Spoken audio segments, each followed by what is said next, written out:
Hello दोस्तों, 12 rules for life part 3 में आपका स्वागत है। और इस पार्ट में हम बात करेंगे रूल नंबर 8, 9, 10, 11, 12 की। नमस्कार दोस्तों, मेरा नाम है नीरज अरोड़ा और हमारे YouTube चैनल ऑडियो बुक पाठशाला में आपका स्वागत है। तो चलिए दोस्तों, बिना देर के शुरू करते हैं अपनी 12 rules for life part 3। Rule number 8, जीवन में हमेशा सच बोलें या कम से कम झूठ ना बोलें। टेल द ट्रूथ और एटलीस्ट डोंट लाई। जीवन में हमें कभी कभी एक झूठ छुपाने के लिए कई छोटे छोटे झूठ बोलने पड़ते हैं और हम झूठ के दलदल में फंस जाते हैं। इस रूल की शुरुआत होती है पीटरसन के एक पर्सनल एक्सपीरियंस से। एक बार पीटरसन अपने पेशेंट की ऑल क्रिटिकल कंडीशन को सच नहीं बताना चाहते थे, जिससे कि उसको डिप्रेशन हो।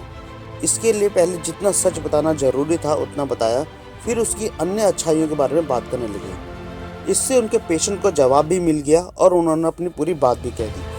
कई बार हम अपने आप को झूठी तसल्ली देने के लिए अपने आप से ही कई छोटे छोटे झूठ बोलते हैं और ये झूठ बोलने की आदत हमारे व्यवहार का हिस्सा बन जाती है और फिर हम अपनी लाइफ में किसी भी डिफिकल्ट कंडीशन में निर्णायक डिसीजन नहीं ले पाते। तो दोस्तों, सबसे पहले हमें अपनी लाइफ में अपने आप से ये झूठ बोलने बंद करने पड़ेंगे और सच का सामना करना चाहिए। तो फाइनली ये रूल हमें बताता है कि हमें कभी भी आपसी रिलेशन में, जैसे घर, परिवार, समाज या वर्क प्लेस में, आपस में झूठ नहीं बोलना चाहिए। जितना हो सके सच बताएं, क्योंकि झूठ कभी ना कभी सामने आ ही जाता है। झूठ हमारी पारिवारिक और सामाजिक छवि तो खराब करता ही है और आपसी रिलेशन को और कमजोर बना देता है। और दोस्तों, झूठ की बुनियाद पे खड़ा रिश्ता कभी लंबे समय तक नहीं टिका रह सकता। हालांकि इस बात से इनकार नहीं किया जा सकता कि कभी कभी परिस्थितियों के अकॉर्डिंग हमें झूठ का सहारा लेना ही पड़ता है, बशर्ते वह झूठ किसी की भलाई से जुड़ा हो। दोस्तों, कई बार आपके माता पिता आपको सब एक्स्ट्रा काम छोड़कर सिर्फ स्टडी पर फोकस करने के लिए कहते हैं, पर आपका पैशन पढ़ाई के अलावा किसी और खेलकूद या अन्य एक्टिविटीज़ में भी होता है। तब आपको अपने माता पिता से कई बार झूठ बोलने पड़ते हैं। इस कंडीशन में अपने माता पिता से झूठ बोलने के बजाय उन्हें समझाने की कोशिश करें कि आज समय बदल गया है। पढ़ाई सिर्फ हमें सामाजिक वैल्यू देती है, पर पढ़ाई के साथ साथ हमारा पैशन हमें सफलता की कई ऊंचाइयों पर ले जा सकता है। इसलिए कभी कभी हमें झूठ बोलना भी पड़ता है, पर उतना ही झूठ बोलें जितना जरूरी हो, पर हमेशा सच को साथ लेकर चलें। रूल नंबर 9, यह मानकर चलें कि आप जिस व्यक्ति से बात कर रहे हैं शायद वह कुछ ऐसा जानता है जो आपको ना पता हो। दोस्तों, ये इंटरनेट और सोशल मीडिया का युग है, इसलिए आज हम इंसानों के पास अगर कोई चीज़ भरपूर मात्रा में है तो वो है ज्ञान का भंडार, और वही हम इंसानों में अगर एक चीज़ की कमी है तो वह है सुनने की क्षमता। बहुत से लोग आजकल दूसरों की बात सुनना ही नहीं चाहते। उन्हें लगता है कि शायद उनसे ज़्यादा ज्ञान हमें ही है, इसलिए कुछ लोग सामने वाले को बोलने का मौका ही नहीं देते। लेकिन दोस्तों, ऐसा बिल्कुल नहीं है। दोस्तों, अक्सर हम अपने घर के बड़े बुजुर्गों के साथ ज़्यादा समय नहीं गुजारते। हमारे पास उनके साथ बैठने का, उनके अनुभवों को सुनने का समय नहीं होता। अक्सर हम लोग उनको सुनते कम और सुनाते ज़्यादा हैं, पर यह बिल्कुल गलत है। आज की इंटरनेट युवा पीढ़ी के पास इतना ज्ञान है कि वह उनको सुनना ही नहीं चाहती। दोस्तों, हम युवा पीढ़ी को यह नहीं भूलना चाहिए कि बुजुर्गों के चेहरे की एक एक झुर्रियों में जीवन के काफ़ी अनुभव छुपे हैं। तो सोचिए, उनके चेहरे की हजारों झुर्रियों में कितने अच्छे बुरे अनुभव छुपे होंगे जिन्हें हम इग्नोर करते हैं। इसलिए हमें अपने घर के और अपने आसपास के रहने वाले बुजुर्गों से मिलना चाहिए, उनसे बातें करनी चाहिए, उन्हें सुनना चाहिए। उन्हें अपना कॉम्पिटिटर नहीं मानना चाहिए। उनके अनुभव आपके जीवन की कई परेशानियों को दूर कर सकते हैं। यह मानकर चले कि उनको बहुत कुछ ऐसा पता है जो शायद आपको नहीं पता है। आजकल तो लोग जब भी किसी से मिलते हैं तो आपसी बातचीत के दौरान ही फ़ोन निकाल कर बैठ जाते हैं। इससे उनको बुरा लगता है, वे अपमानित महसूस करते हैं और अंदर से चिढ़ जाते हैं। इसलिए जब भी किसी से मिले तो उसकी बात को ध्यान से सुने। फ़ोन तो आप घर पर भी सारा दिन देख सकते हैं। दोस्तों, किसी कम्युनिकेशन में बोलना कम और सुनना ज़्यादा, उसे हम एक हेल्दी डिबेट कह सकते हैं। हालांकि सुनना बहुत मुश्किल और पेशेंस का काम है। दोस्तों, शायद किसी ने सही कहा है, आज के ज़माने में जो इंसान जितना खामोश रहता है वो उतना ही अपनी इज्जत को महफूज रखता है। इस किताब का रूल नंबर 9 हमें सिखाता है कि हमें अपने लाइफ में अच्छा वक्ता बनने से ज़्यादा ज़रूरी अच्छा श्रोता बनना चाहिए। जब कोई शख्स हमसे बात कर रहा हो तो हमें उसे गौर से सुनना चाहिए, उसके शब्दों और फेस एक्सप्रेशन पर ध्यान देना चाहिए। हमें उसे बातचीत में अपना कॉम्पिटिटर नहीं समझना चाहिए। चाहे बेशक हमें उस विषय के बारे में पूरी जानकारी हो, पर हमें उसे पूरे बोलने का मौका देना चाहिए। कि क्या पता हमें उससे कुछ नया सीखने को मिले। अगर हम सामने वाले की किसी बात से असहमत हैं तो हमें ऑफेंसिव नहीं होना चाहिए। कई लोगों में एक दूसरे की बातों को बीच में ही काटने की बुरी आदत होती है। उनको लगता है कि वे हर विषय पर भरपूर जानकारी रखते हैं। ऐसे लोग ग्रुप में अट्रैक्शन पाने के लिए और लोगों को बोलने का मौका ही नहीं देते, लेकिन ऐसे लोगों को बाकी लोग धीरे धीरे अकेला छोड़ देते हैं। किसी ने सही कहा है, अगर हमें अपना बेहतर भविष्य बनाना है तो ज़रूरी है कि हमें बोलने से ज़्यादा दूसरे को सुनना चाहिए। आपने गौर किया होगा, ग्रुप में अक्सर उन्हीं लोगों को बोलने का मौका दिया जाता है जिसने खामोशी से सबको सुना हो। इसलिए किसी विषय पर अपनी प्रतिक्रिया देने से पहले उसे पूरा सुने। अगर आप बोलने से ज़्यादा सुनेंगे तो आप अपनी बात को बेहतर तरीके से सामने वालों को समझा पाएंगे और आप यह भी जान पाएंगे कि आपको कहाँ पर कितनी बात करनी है। दोस्तों, ज़्यादा सुनने और कम बोलने से आप सभी जगह पर, घर, समाज, वर्क प्लेस पर आप अपनी एक अच्छी रेपुटेशन बना पाओगे।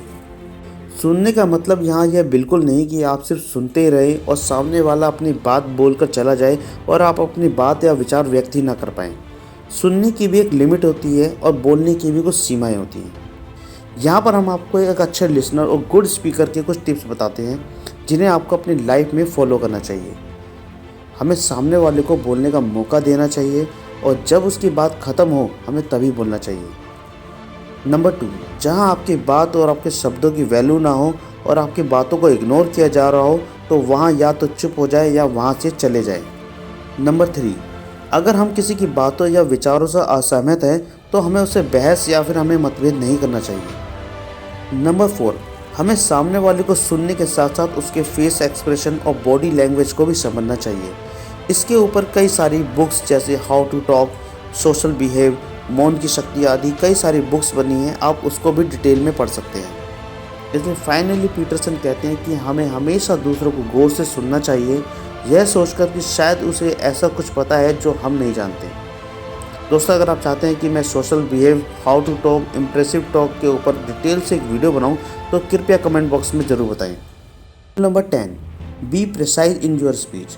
सटीक और स्पष्ट शब्दों का प्रयोग करें। शब्द जब तक हमारे अंदर हैं तब तक वो हमारे गुलाम हैं, और जब शब्द हमारी जुबान से बाहर हैं तो हम उसके गुलाम बन जाते हैं। यह रूल इस बुक का इम्पोर्टेंट चैप्टर है।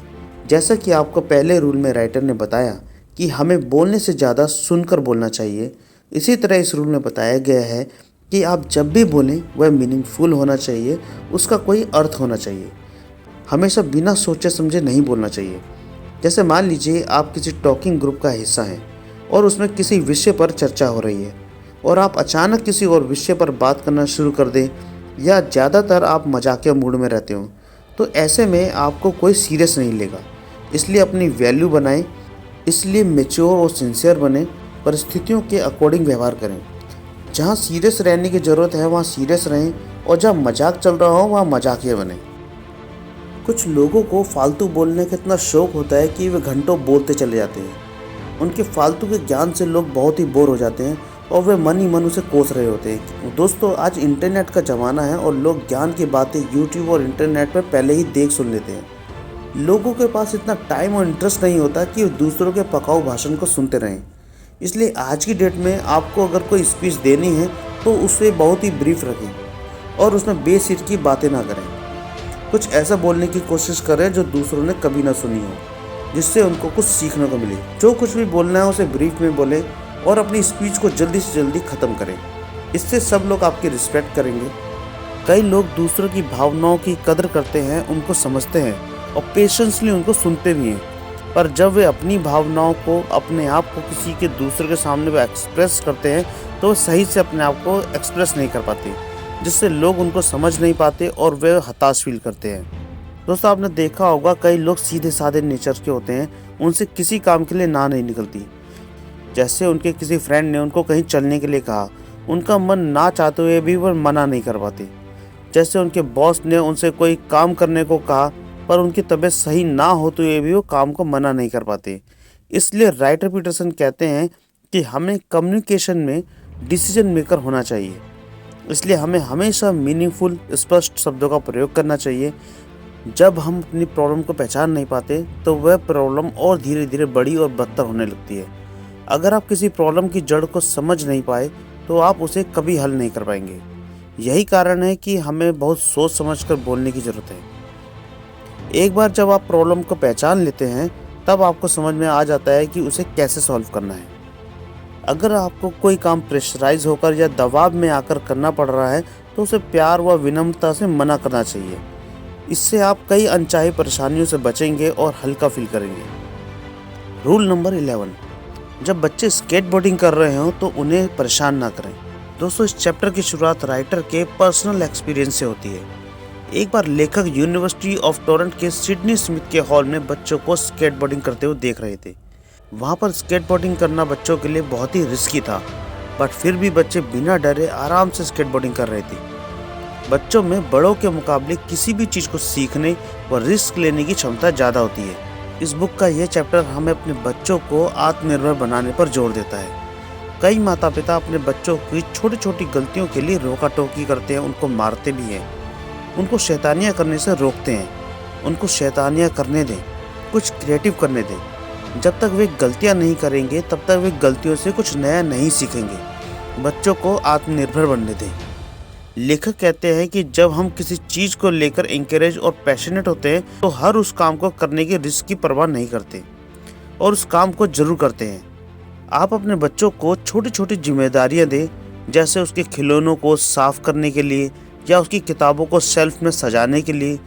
जब उसे कोई जिम्मेदारी का काम दिया जाता है तो वे बहुत खुश होते हैं और उनमें नई ऊर्जा का संचार होता है। इस तरह वे विभिन्न कार्यों को करना सीखेंगे और उनमें आत्मसम्मान का विकास होगा।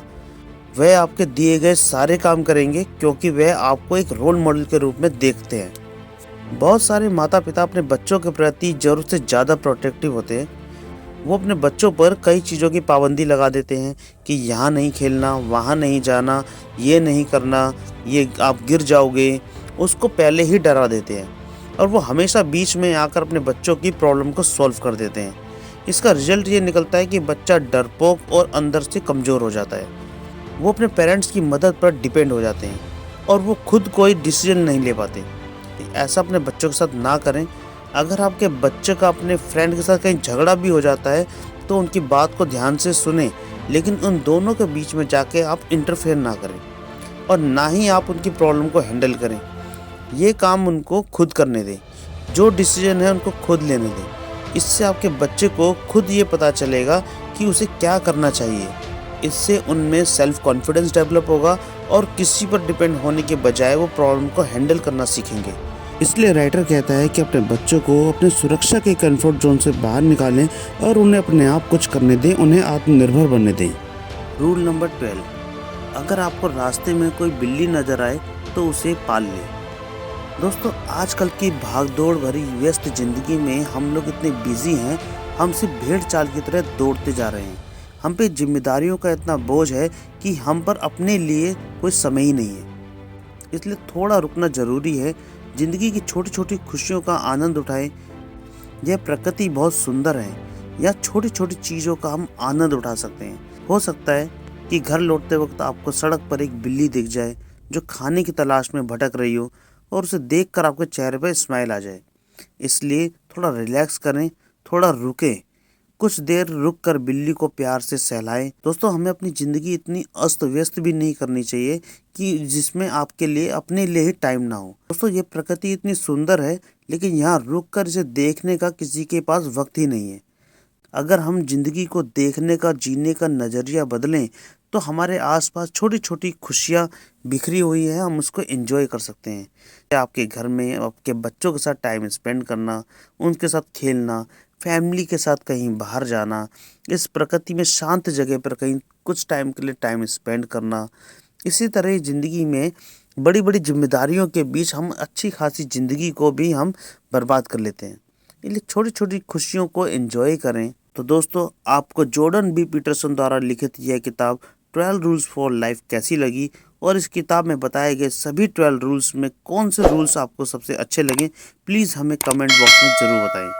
अगर आप इस बुक को मंगवाना चाहते हैं तो हमने इसका लिंक अपने डिस्क्रिप्शन बॉक्स में दिया हुआ है, जहां से आप ऑनलाइन इसे परचेज़ कर सकते हैं।